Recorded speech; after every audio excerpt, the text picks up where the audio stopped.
Hello guys, welcome back to Prateek Medverse.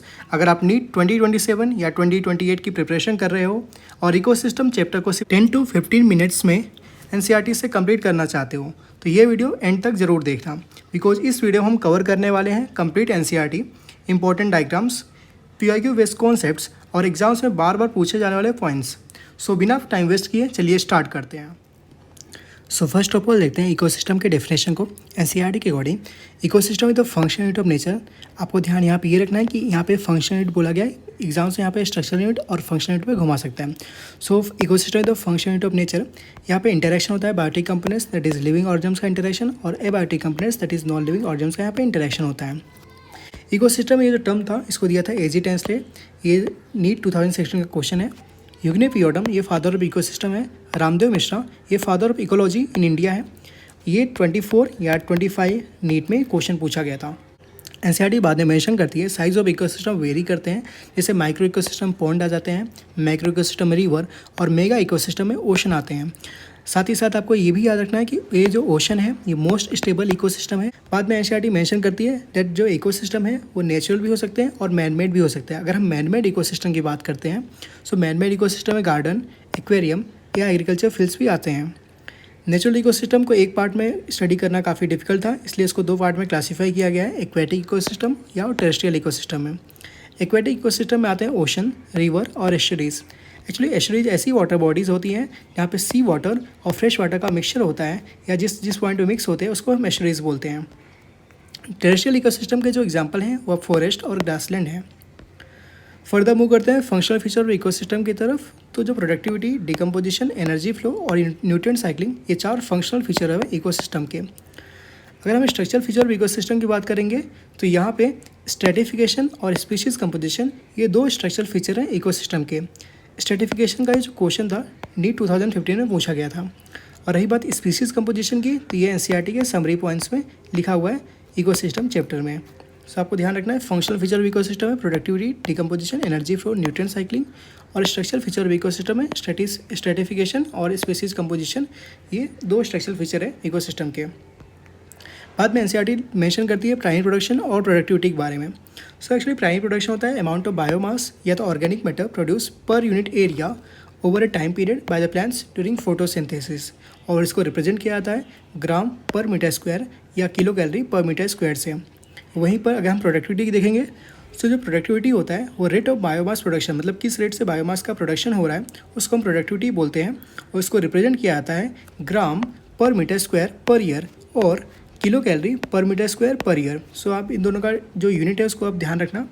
अगर primary production बोलता है सो उसकी जो यूनिट है ग्राम पर मीटर स्क्वायर और किलो कैलोरी पर मीटर स्क्वायर है। अगर ही प्रोडक्टिविटी बोलता है तो उसकी जो यूनिट आएगी ग्राम पर मीटर स्क्वायर पर ईयर और किलो कैलोरी पर मीटर स्क्वायर पर ईयर। अगर हम लैंड इकोसिस्टम की बात करें तो लैंड इकोसिस्टम में ट्रॉपिकल रेन फॉरेस्ट की प्रोडक्टिविटी ज़्यादा होती है टेम्परेट से, और टेम्परेट या प्रोडक्टिविटी ज़्यादा होती है ग्रासलैंड से। अगर हम ओशन इकोसिस्टम की बात करें तो यहाँ पे कोरल रीफ का प्रोडक्टिविटी ज़्यादा होती है एस्चुरीज से। और इन केस अगर हाई प्रोडक्टिविटी वाला क्वेश्चन आते हैं तो हाई प्रोडक्टिविटी आपको ध्यान ये रखना है कि शुगर केन फील्ड की प्रोडक्टिविटी ज़्यादा होती है, कोरल रीफ में प्रोडक्शन ज़्यादा होता है और ट्रॉपिकल रेन फॉरेस्ट में भी प्रोडक्शन ज़्यादा होता है। या आपको किसी XYZ कोचिंग इंस्टीट्यूट का मॉड्यूल सॉल्व करोगे या कोई स्टेट PMT का सॉल्व करोगे तो आपको ये क्वेश्चन देखने को मिल सकते हैं। बात करते हैं फर्दर एनसीईआरटी लिखती है जीपीपी और एनपीपी के बारे में। सो जो जीपीपी है वो होता है ग्रॉस प्राइमरी प्रोडक्टिविटी, और इसको एनसीईआरटी डिफाइन करती है rate of production of organic matter during photosynthesis के टाइम पे किस रेट से ऑर्गेनिक मैटर का प्रोडक्शन हो रहा है उसको बोलते हैं जीपीपी। और ये जो आर है, आर आपका रेस्पिरेशन लॉस है, 20% के आसपास रेस्पिरेशन लॉस होता है। रेस्पिरेशन लॉस होने के बाद जो बचता है उसको बोलते हैं एनपीपी, नेट प्राइमरी प्रोडक्टिविटी। जो एनपीपी को एनसीईआरटी डिफाइन करती है available biomass for consumption to heterotrophs. ये नीट 2010 में क्वेश्चन पूछा गया है। नीट 2020 में क्वेश्चन आया था कि जीपीपी हमेशा बड़ा रहता है एनपीपी से। ये हमेशा ट्रू है बिकॉज यहाँ पे 20% के आसपास लॉस होता है।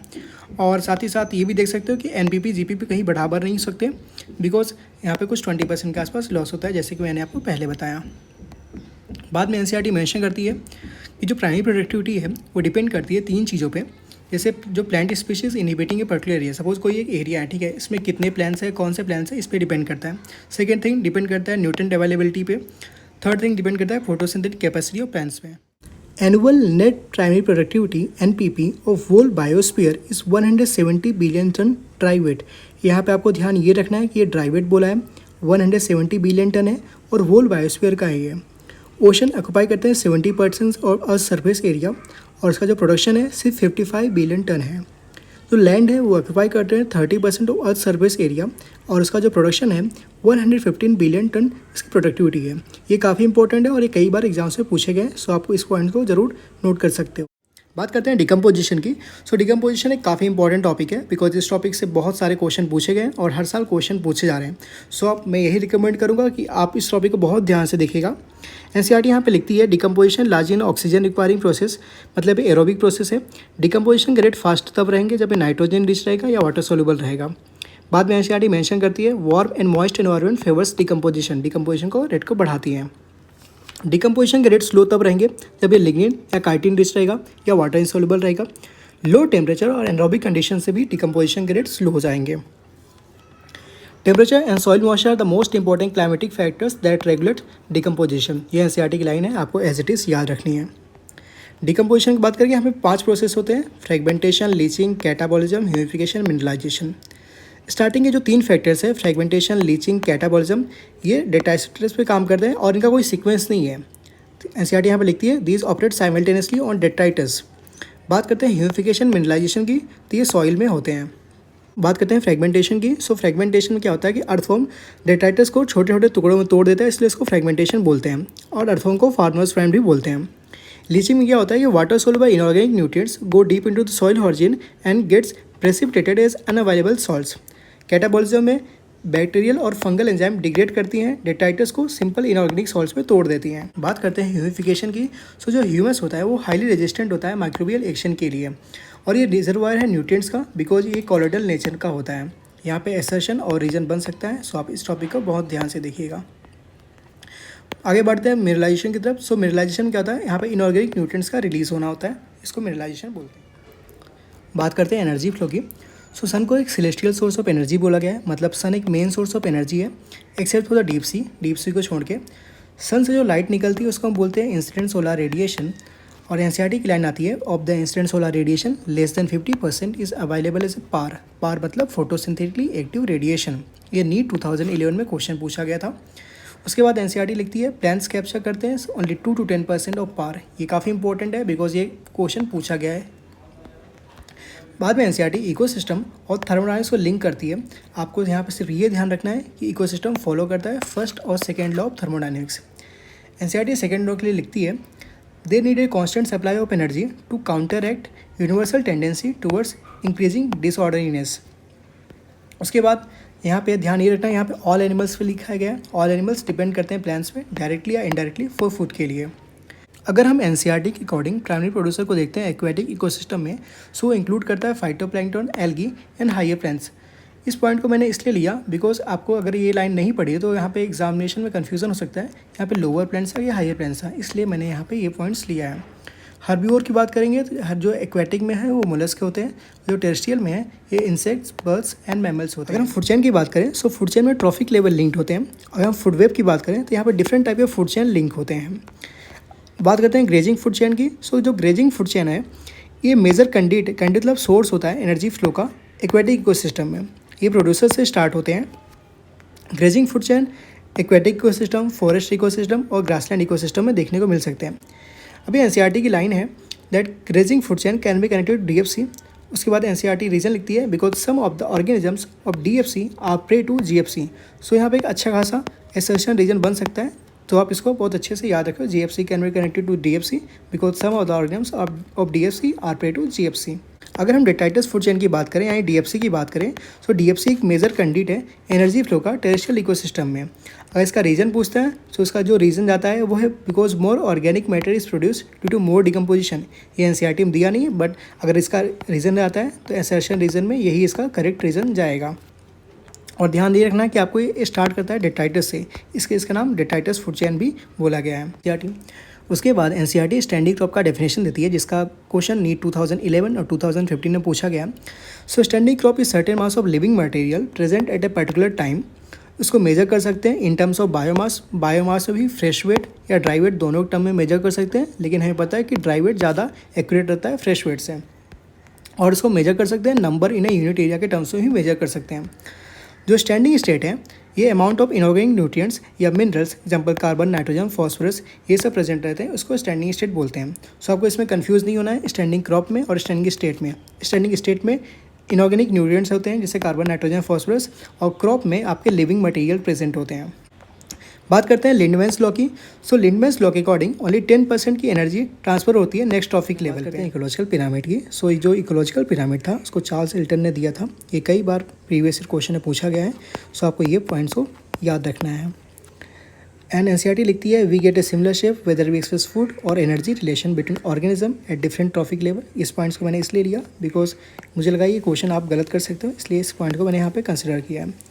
सेकेंड थिंग, एनसीईआरटी लिखती है trophic level represents a functional level and not a species as such. ये पॉइंट्स काफ़ी इंपॉर्टेंट है, आपको यहाँ पे याद रखना चाहिए। अगर हम एनसीईआरटी ग्राफ को देखें तो यहाँ पे मेंशन किया है पिरामिड ऑफ नंबर में, in pyramid of number only 3 top carnivores are supported by nearly 6 million plants.